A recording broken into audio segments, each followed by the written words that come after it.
We are so pleased this morning to have Bill Moran back with us for our special musician this morning, and he will play our opening music. Thank you for a nice warm welcome again. We're pleased to be back here again. I've got a song that was written back in 1969 by Jackie DeShannon. Some of us remember 1969. This is Put a Little Love in Your Heart. And if you'd like to join in with us on the verses or anywhere you feel like you'd like to. So join in if you're willing and able. Let's celebrate the love and energy and compassion that's in this room today. So put a little love in your heart. Won't you put a little love in your heart? One more. Put a little love in your heart. Think of your fellow man, lending a helping hand. Put a little love in your heart. You see it's getting late. Oh, please don't hesitate to put a little love in your heart. And the world will be a better place. And the world will be a better place for you and me. You just wait and see. Take a good look around, and if you're looking down, put a little love in your heart. I hope when you decide kindness will be your guide, put a little love in your heart, and the world will be a better place, and the world will be a better place for you and me. You just wait and see. Wait and see. Another day goes by and still the children cry. Put a little love in your heart. We want the world to know we won't let hatred grow. Put a little love in your heart, and the world will be a better place, and the world will be a better place for you and me. You just wait and see. Put a little love in your heart. Put a little love in your heart. Won't you put a little love in your heart? Put a little love in your heart. Love, love. Keep it coming. Oh, yes. That's if you put a little love in your heart.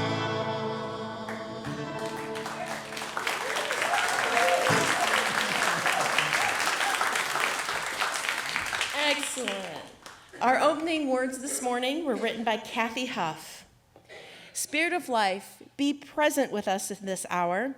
Join us today as we gather in a wider search for truth and purpose. In this quest, may we greet one another with open hearts and minds. May we inspire each other to consider new questions and seek deeper meaning. May we cultivate wisdom and compassion. Let all who enter this sanctuary see a welcome face, hear a kind word, and find comfort in this community. And may all that is done and said here today be in service to love and justice. I invite Beth forward, our DLRE, to do our story time for all ages this morning. Tell us a story. It is a story, and it is a time for all ages, so it's perfect. This story is called The Red Hats and the Power of Love, and it's something I put together over the last month or so. This is the first of several stories we'll be sharing, highlighting UU values, this one being justice with love at the center. There once was a town where winters were long and cold, so cold that people learned from the time they were very young how to dress for the weather. The people of this town didn't agree on every little thing, but they waved to their neighbors every morning because they were proud of where they came from and they were proud of who they were as a people. But one winter, something began to feel very wrong. Men in uniforms started appearing on the street. They carried weapons and they were very frightening. Neighbors began noticing that people were being taken away, not because they had hurt anybody, not because they had done anything wrong, but simply because they were different. Sometimes they were taken in the night and sometimes in the day, but always it was cold. Some weren't even given time to put on their shoes or warm coats. They were led away just as they were, sometimes still in their pajamas, into the winter air. Fear settled over the town. The people felt very small and powerless. They didn't know what they could do. They couldn't fight for they understood that violence would cost them more than they could bear. As the neighbors gathered, a few began to wonder, what if the most important thing we can do is to pay attention? What if we make sure that the truth of what is happening is known? So one morning, a handful of townspeople stepped outside, not to fight, for they could not stop anything right then and there, but simply to watch and to bear witness to the truth of what was happening. They stood in the cold. They noticed who was taken. They noticed when. They noticed how.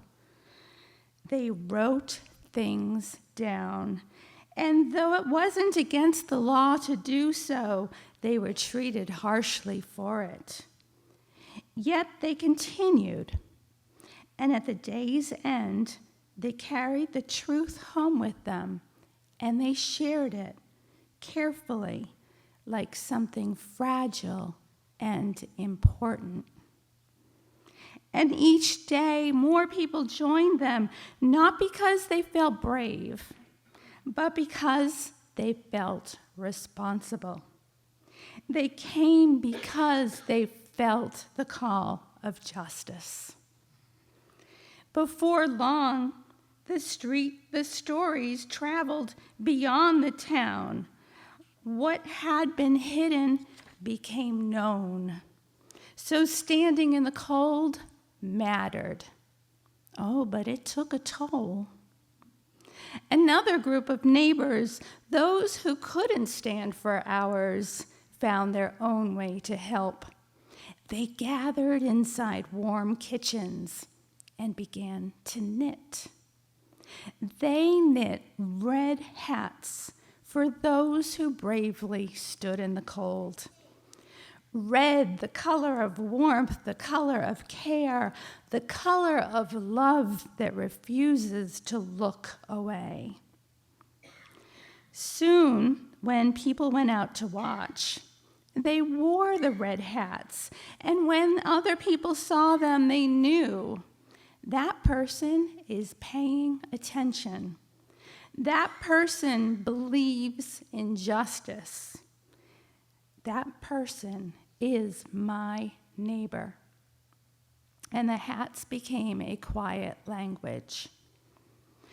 And to the neighbors being taken, the hats seemed to say, you are not invisible, you are seen, you are loved. We will do everything we can to help you. The people in charge noticed the hats too. They noticed the watchers and the notebooks. They noticed that truth, once witnessed, has a way of traveling farther than fear and hate ever can. Slowly over time, stubbornly, something shifted. As is the case when people confront hate with love, love usually wins. And the town learned this. Even when people felt powerless, they were not helpless. Love and truth are not small things.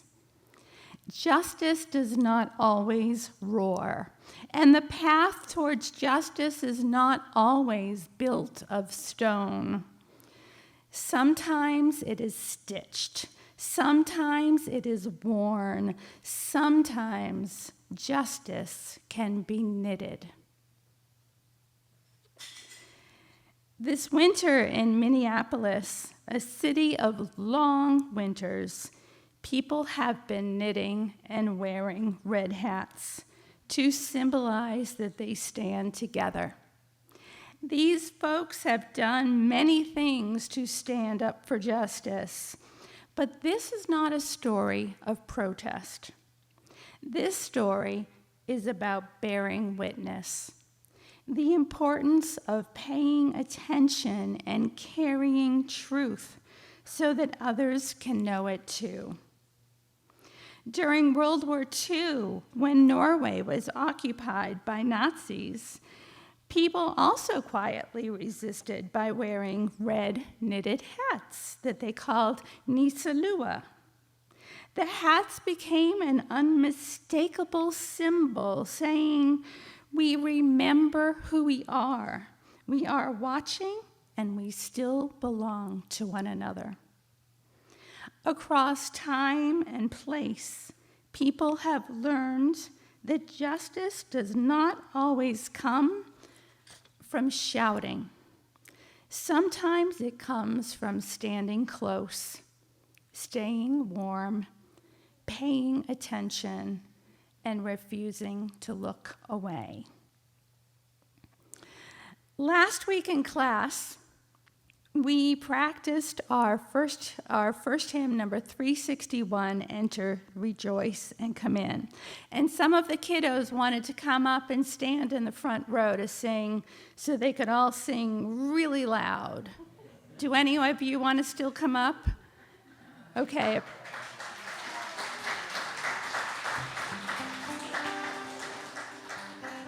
Hey, Laura, come on up. I'll do it with you.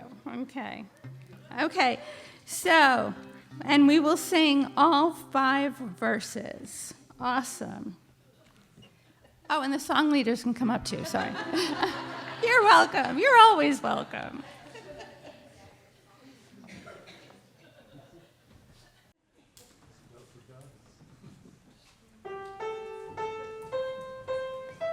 Please rise if you're willing and able. Embody your spirit.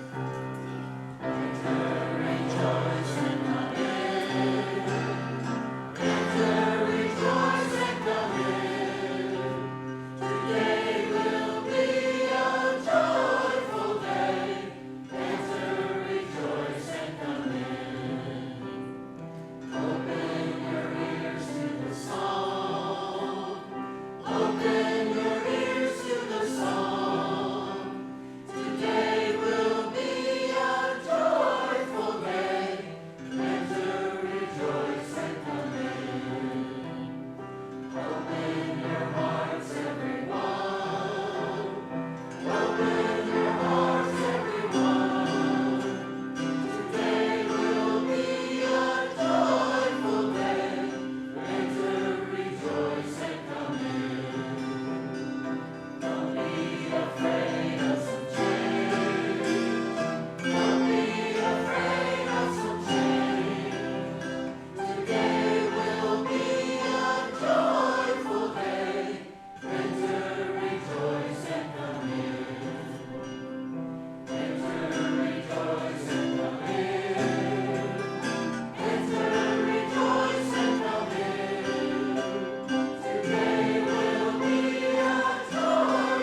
Well, good morning. I think our voices are all good and warmed up this morning, right? We have a few announcements this morning. We have a few more openings for the new workshop, UU Elevator Speech, which examines what Unitarian Universalism is and how to describe it to your friends and family. That class will meet at noon today in the Forest Church Room. And don't forget to sign up for next Saturday's potluck game night. There's a sign-up link in the newsletter. There's also a clipboard in the back. And the big news, don't forget, next Sunday is lunch for everybody as we kick off our stewardship drive, our Vision Quest. It will be catered by the students from the North Florida School for Special Education. Everybody is invited to attend. We hope you will come and join us. We do ask for an RSVP so the caterers know how many people to feed. It's in the order of service, and Cindy, who is waving her arm, can sign you up after the service as well. So I hope we'll see everybody at that event next weekend. Let me park that. So good morning once again. Welcome to Buckman Bridge Unitarian Universalist Church. I am Jennifer Bacmeister. My pronouns are she and her, and I will be the worship assistant today. The fabulous Reverend Carmen Emerson is here this morning, and it is a lovely, lovely morning to worship together, but cover your plants up again tonight, my friends.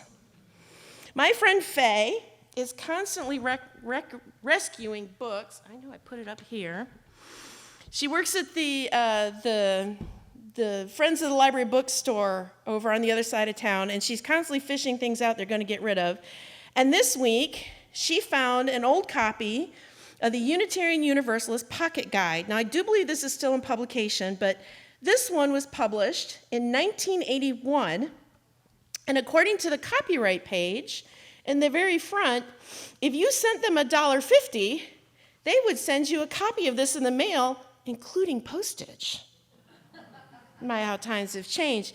And in looking at this yesterday, because it was a treat that she gave it to me, the late David O. Rankin, who is described as one of the most eloquent and influential Unitarian Universalist ministers of the late 20th century, wrote the introductory chapter of the Pocket Guide, and it was entitled Our Beliefs.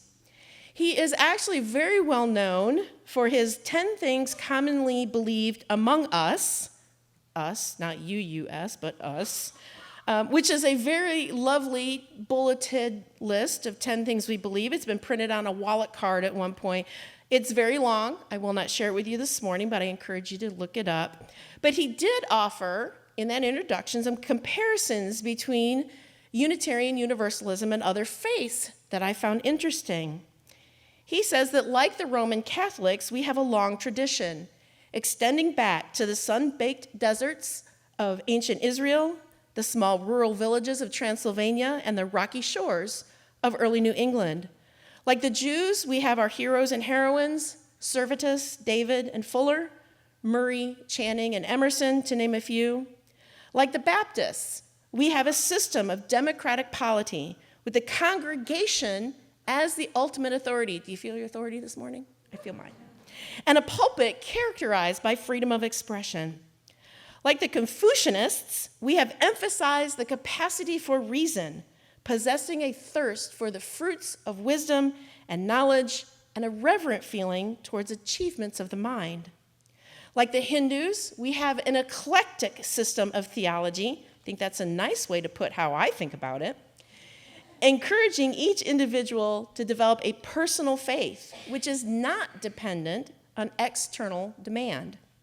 Like the humanists, we have our roots in the experiences of the world, as it is known through the mediums of touch, sight, sound, taste, and smell. And like the Buddhists, we have an accent on the individual, on the mystery and the holiness of each man, woman, and child, as each is a sacred vessel. Reverend Rankin goes on to say, for those who desire a creedal statement on traditional themes of religion or hold to the view that everyone in a church should think alike theologically, Unitarian Universalism is a great disappointment. For those who feel the need to build their own personal theology without the constraints of an institutional formula or the authority of an ecclesiastical hierarchy, which is the name of my punk band that's going to play next week. Ecclesiastical hierarchy. Unitarian Universalism is an exciting adventure. And I am so glad you chose to adventure with us this morning. If you're interested in learning more about UU in general and our congregation in particular, please check at the welcome table for our Learn About Us classes. This is also a gentle reminder to silence your electronic devices this morning. We encourage our visitors to stop by the welcome table and get a name tag so that we may get to know you by name. Everyone is welcome to stay after the service for beverages, refreshments, and fellowship. We do set some chairs up in the back so that everyone can be included in conversation and snacking. Since we are always learning how to best include everyone, please let our sextant Josh, who's lurking by the sound booth, or our membership chair Julie, wave your arm, she's back in the corner too. Please let either of them know if you have a need that is not being met. We want to keep widening our circle. Welcome one and all to Unitarian Universalists and our community. We joyfully welcome you, whoever you are, whatever your religious tradition, gender, race, sexual orientation, or age that you represent. Through all your days in our presence, may you experience love. Oh, well. I feel like they're going to start playing music and hook me off when you guys do that. Your time's up. Our worship begins each Sunday with the lighting of the chalice. I'll ask Hunter Story to come forward and light our chalice this morning. This simple ritual of gesture.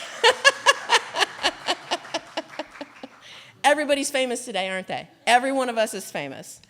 The simple ritual of gesture and words awakes within us a spirit of reverence, shared community, and hope. Our words this morning are adapted from the writings of Israel Zangwill. Come into the circle of love and justice.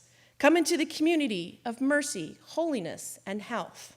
Come, and you shall know peace and joy. Thank you, Hunter.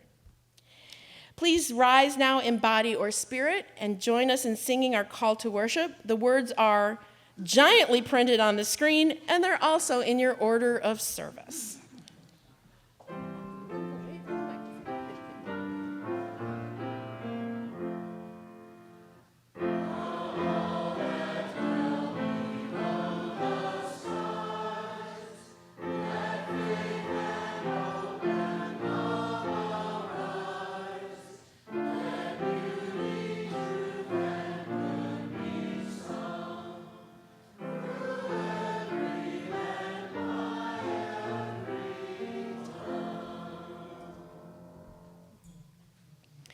As a creedless faith that would disappoint so many others, the members of this church are joined together in a covenantal relationship, which we individually and collectively enter into with intention.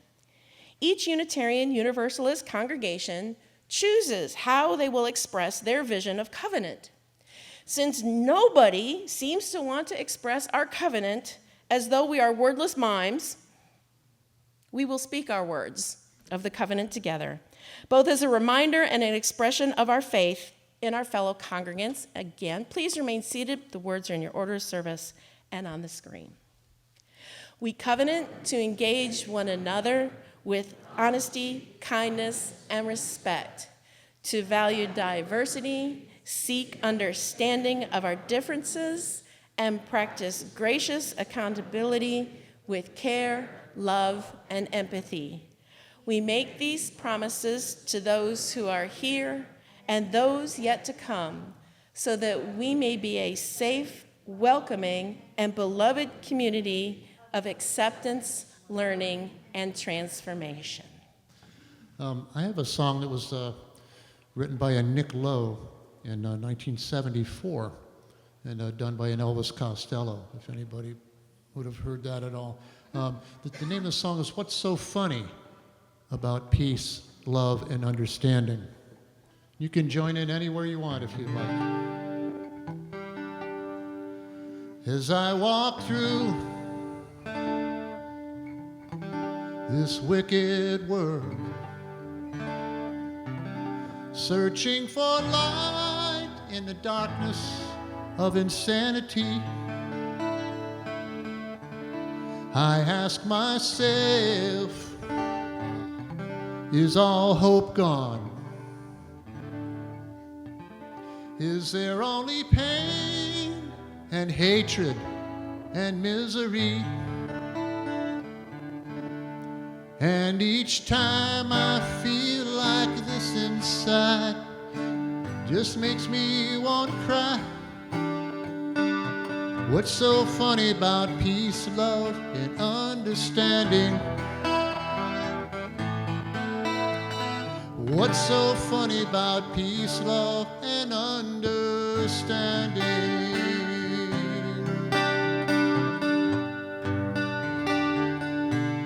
As I walk on through troubled times, my spirit gets so downhearted sometimes. So where are the strong? And who are the trusted? And where is the harmony, sweet harmony? For each time I feel like slipping away, it just makes me want to cry. What's so funny about peace, love, and understanding? What's so funny about peace, love, and understanding?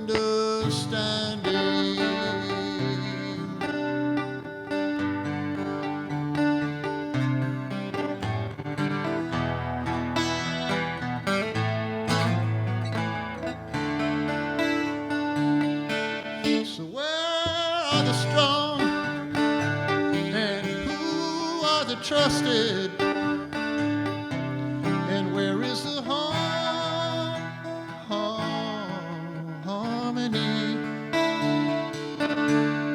'Cause each time I feel it slipping away, it just makes me want to cry.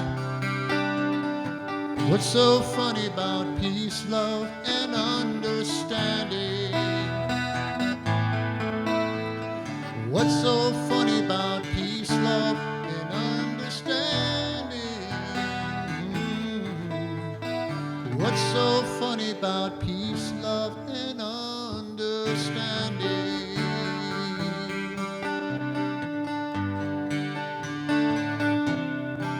Understanding, brothers, understanding, sisters.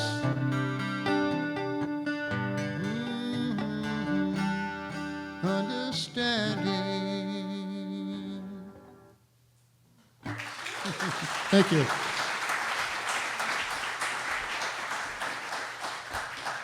Thank you so much, Bill. As we prepare to gather our offering this morning, I'll share with you the words of Jessica Lynn. I come on Sunday feeling weary, having worn out the snooze button on my alarm clock. I come on Sunday feeling frightened, having seared my eyes reading the latest news. I come on Sunday feeling burdened, having fretted about my workday worries. But I leave Sunday service feeling refreshed, having been renewed by the spirit of love in the community that exists here. I leave Sunday service feeling whole, feeling lifted up by words of righteous challenge. I leave Sunday service feeling energized, ready to continue our fight for peace and justice. This haven, this refuge, this place of worship and wonder exists because we make it so with our contributions, the gifts of our time, our skills, our food, our love, our laughter, and our money. Please join me in giving so that we may continue to have a place that fortifies and challenges us in these trying and troubled times. As our offertory ushers, Marilyn Jones and Penny Peterson, gather the offering, please take the plate and pass it to your neighbor. Marilyn and Penny will help us cross the aisles. And at the completion of the offering, please rise in body or spirit and join us in singing hymn number 123, Spirit of Life.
Please rise.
So welcome back to the sermon series, The 6 Needs of Mourning.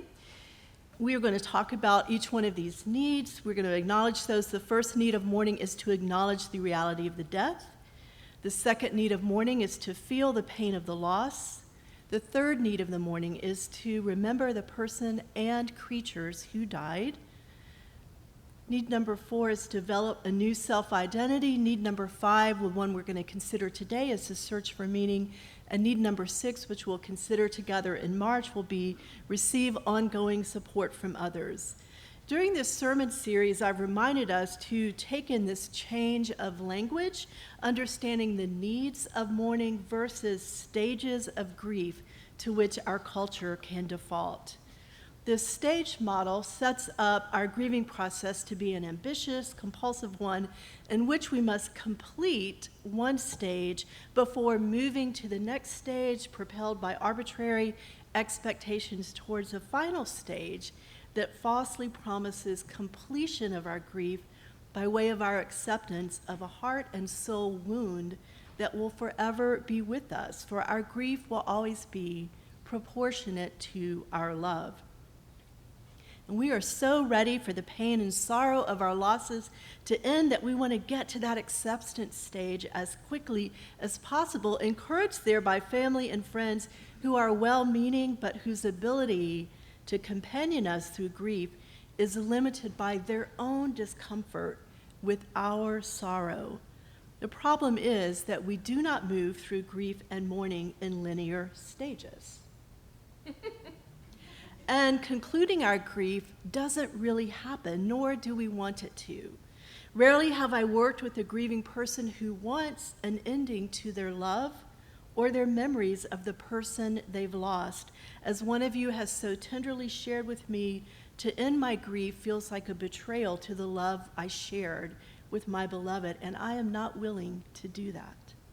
And actually, it's not the memories that we want to end, it's the constant pain and sorrow that we want to end, and finding our way through that is a messy process.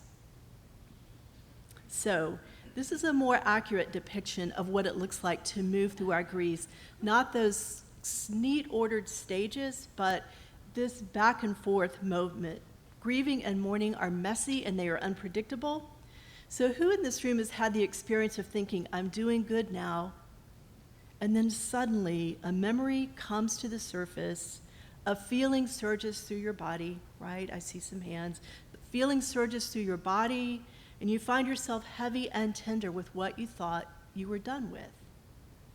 Journeying through the wilderness of grief is a recursive process, meaning there is backward and forward movement, overlaps and intersections as we tend to our grief by engaging each of the 6 needs of mourning. If we are truly living, meaning if we are connecting with other people and creatures throughout our lives, we will experience grief. The Greek philosopher Socrates said the unexamined life is not worth living. Theologian Paul Tillich said the unexamined faith is not worth believing. So in this sermon series, we meet at the intersection of those 2 deep thoughts as we consider love and grief and the needs of mourning. As Dr. Alan Wolfelt teaches, and I repeat this every time we're together because it's why we're doing this work in the context of this sacred community, in this sacred sanctuary. Grief is a normal, necessary part of human life. It is first and foremost a spiritual journey because it forces us to examine our most fundamental beliefs about why we are here and what life means. Why we are here and what life means are inherently spiritual questions, and here in the company of those who share our values, our curiosity, our generosity, our compassion, we are learning what it means to navigate bereavement by attending to the 6 needs of mourning. I always want to remind us also that although we tend to use those words interchangeably, grief and mourning, they are actually 2 very different things. Grief is all of that stuff that's happening on the inside of us when our hearts are broken. Mourning is what goes on outside of us when we express our grief. Grief is internal. It is that thinking, feeling, pondering, turning inward, that introspective work, the remembering that we do. Mourning is external. It's the talking, especially the talking, the acting, the doing, the creating, and the moving. So just remember that grief and mourning are 2 different things. This morning we are focused on the 5th need of mourning, which is the search for meaning. But as I've done in each of this sermon series, I want to offer a brief review of those first 4 needs of mourning. It doesn't hurt to hear them again. And again, remember, they're not staged. All of these will continue to intersect as you grieve and you mourn the lost loves in your life. So the foundational need of this whole process is acknowledging the reality of the death. Because death usually comes without our permission, even if we know it is coming, we cannot fully prepare ourselves or our hearts for the actual reality of the death. Therefore, reconciling our heads and our hearts to the reality that the person or creature with whom we're in relationship is no longer physically present in our lives is the first need of mourning. And as I said a few moments ago, this need, like all others, will be recursive. You'll think, okay, I've got it now. And then you'll have a moment where you think, this can't be true. This cannot be true. Has that ever happened to any of you? Yes, thank you for sharing that. So telling and retelling the stories of our person and our relationships with our beloveds is one way that people address this fundamental need of mourning. Mourning is what we do externally to process those internal thoughts and feelings of grief. As trusted companions to someone we care about, one of the most supportive things we can do is simply listen to their stories again and again if needed, no matter how many times they need to tell the same story or wrestle with the same unanswerable why questions. The second need of mourning is feeling the pain of the loss, and because grief is holistic, we will feel the pain of our losses cognitively, emotionally, socially, spiritually, and physically.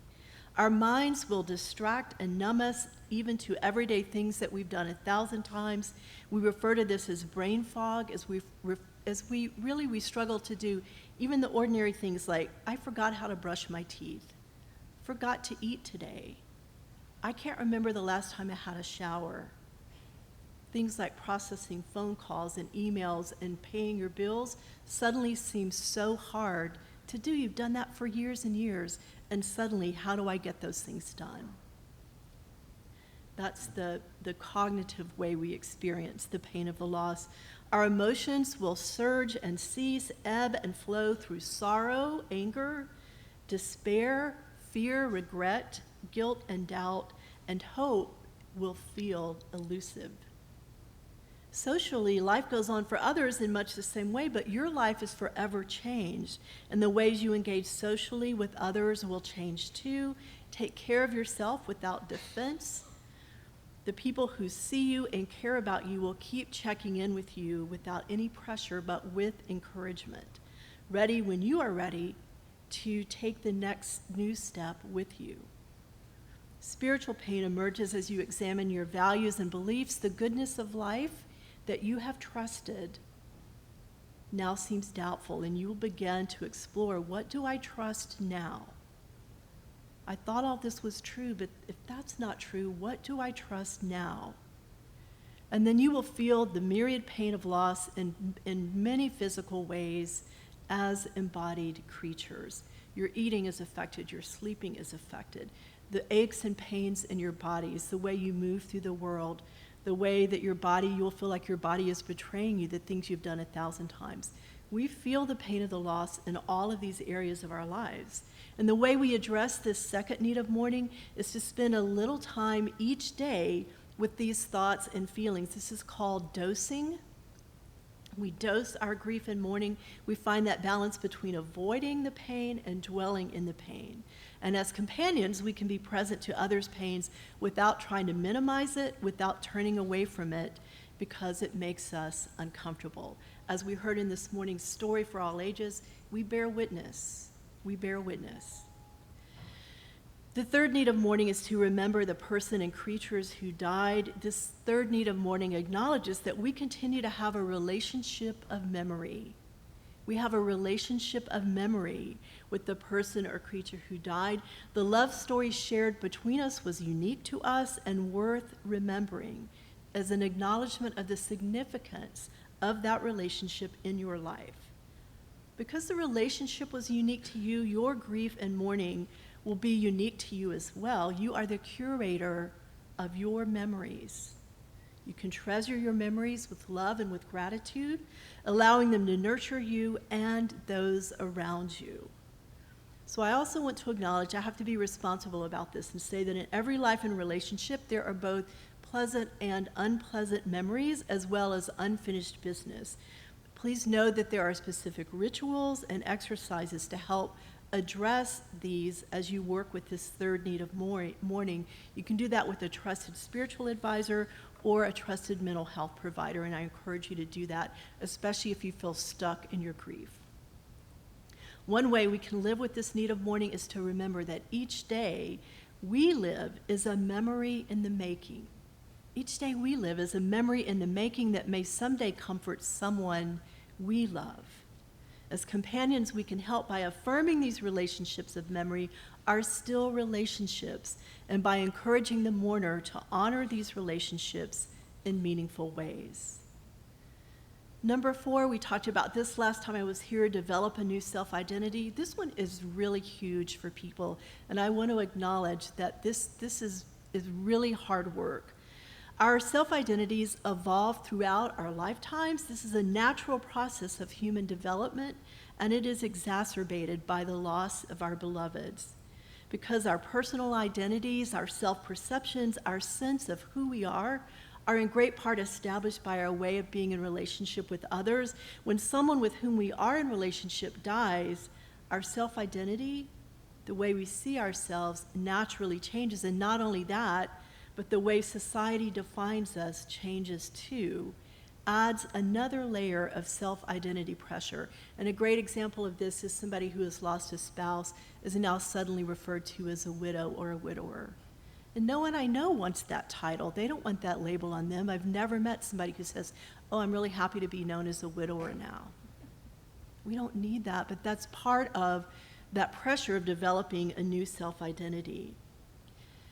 As we are acknowledging the reality of the death, as we are feeling the pain of the loss, as we are remembering our loved ones, we're also trying to figure out who we are now without our person. In this void, who am I now? In the last sermon, I shared a series of questions that can be helpful as you work on this need of mourning. Questions like, what has living without my person looked like for me so far? What might a new me look like? What identity changes have I already experienced? What am I learning about myself that I never knew before? What are my strengths, and where do I find peace now? And a question that brings us to the fifth need of mourning: where do I not now find purpose and meaning in my life? So the fifth need of mourning is our search for meaning and purpose. When we lose someone we love, our worldview, the set of beliefs we have about how the universe functions and what place we as individuals occupy in that world, that is shaken to the core, especially if we have taken for granted that good things happen to good people and that we can trust in a fair and benevolent world.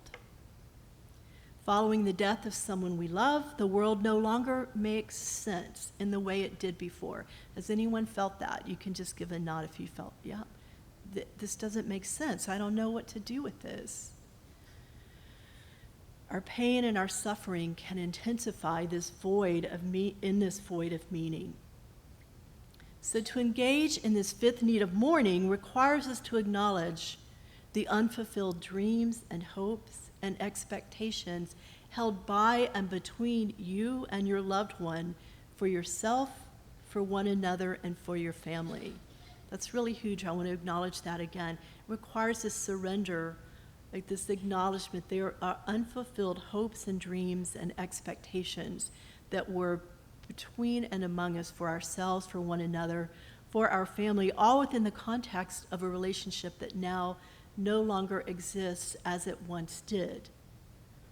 Working together towards those dreams and hopes and expectations gave meaning and purpose to your life. So what do you do now? This need of mourning is about renewing the resources you trust to guide your life and your living from this place and this time of extreme vulnerability. The question becomes, in what and in whom do I place my faith? With what and to whom can I trust my heart? What dreams and hopes and expectations do I dare to risk as I try to bring my torn apart world back together? And that's what bereavement means, to be torn apart. So bringing one's torn apart world back together takes time, loving companions, and humility, that virtue that helps us humans when we face powerlessness. Feeling powerless can be an oppressive, despairing feeling, a reminder of the illusion of control, and most of us want to flee that sense of powerlessness as soon as possible. So as we work on this fifth need of mourning, searching for meaning and purpose in our examined life, guided by the values of our examined faith, it is important to remember that time, loving companions, and humility are essential components of moving from a hopeless, lonely, despairing sense of powerlessness towards hope, meaning-making, and finding purpose again in the lives we have that we share here and now. And that tends to be very important to Unitarian Universalists. What do I make of my life in the here and now? Dr. Wolfelt reminds us that we do not and we cannot do this in timed, linear stages, in isolation or by sheer will, although there are times when just sheer will is what makes you get out of bed and brush your teeth and go about your day. But it can't sustain us through this whole work of mourning and through this particular need of mourning. Rather, we restore meaning and purpose in our lives over the time it takes.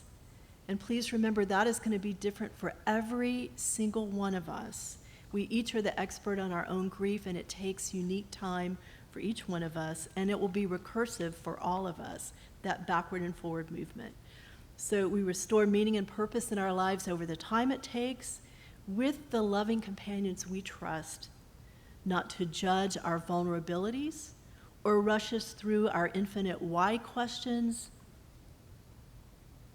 those great unanswerable why questions, and questions about the meaning of our lives. But we want companions who patiently, compassionately are present to our stories, our sorrows, our doubts, our anger, our curiosity, our surrender, and our hope. We restore meaning and purpose with the humility of people who know that so much about our changing world and the circumstances of our lives are beyond our control, and yet share a core Unitarian Universalist religious value of transformation, a belief in the capacity to adapt to a changing world, supporting one another in our growth as we deepen our understanding about our interdependent lives. So we trust in our ability to adapt to our changing world, and we support one another as part of that process of meaning, restoring meaning, searching for meaning and purpose. Wherever we may find ourselves in this fifth need of mourning, the search for meaning and purpose, grief does confront us with the reality that life is now. It is helpful to know that as we journey towards meaning and purpose, we can demonstrate the value in our own lives and in the lives of those who have died by living them fully. Live your life fully as a way to honor and remember the person you loved and the person who loved you.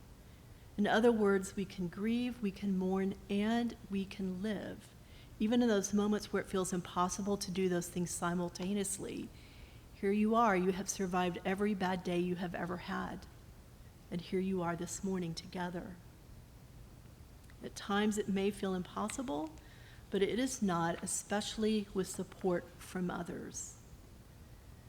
One of the things Dr. Wolfelt teaches us that I really love is our universal calling as human beings is to be the most loving people we can possibly be.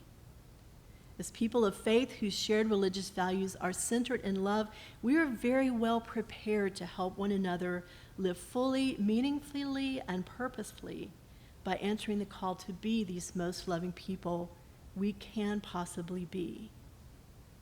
We grieve, we mourn, we companion, we live.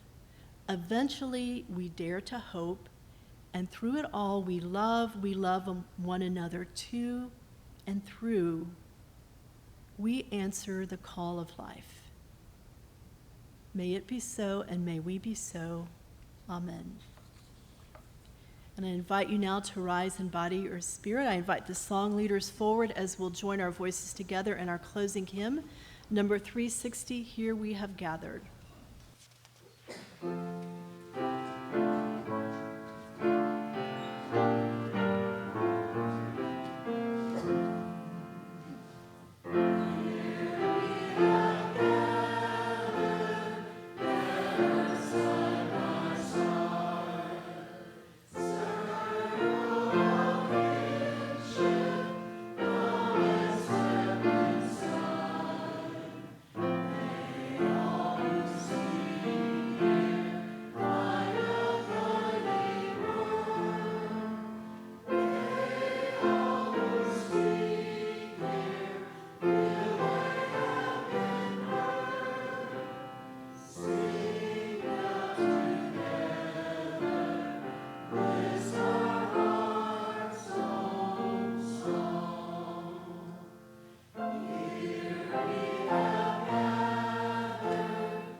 As Hunter returns to extinguish the chalice, I offer this benediction. In the end, it will not matter how much we have, but how generously we have given. It won't matter how much we know, but rather how well we lived. And it won't matter how much we believe, but how deeply we loved. Amen.